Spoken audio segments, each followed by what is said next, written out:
This story is about an ordinary guy named Mark who spent his whole life following other people's rules.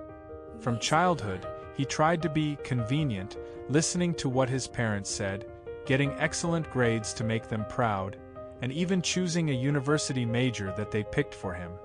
But in his heart there was emptiness. He didn't know who he truly was. This story begins the moment Mark looks into the mirror one day and realizes, it's time for a change. Mark decides to leave university and go on a journey to find himself. His decision shocks his family and friends, but he feels strongly that he needs to find his true self. He hears about a remote village called the Valley of the Lost, a place where people go when they feel empty inside. So, with just a few belongings, Mark sets off on a journey that will change his life forever.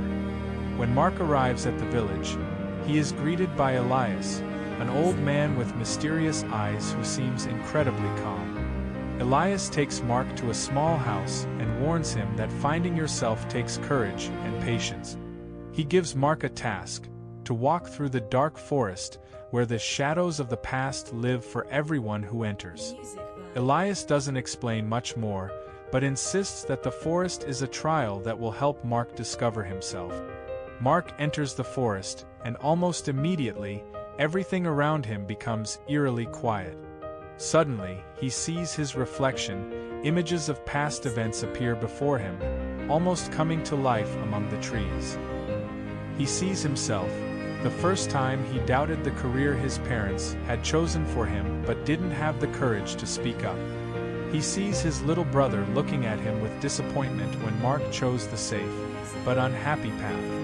The forest reveals his deepest fears and regrets, childhood scenes, moments when he stayed silent and hid his true feelings. He's overwhelmed with despair. Mark tries to run out of the forest, but each time he finds himself back at the same spot.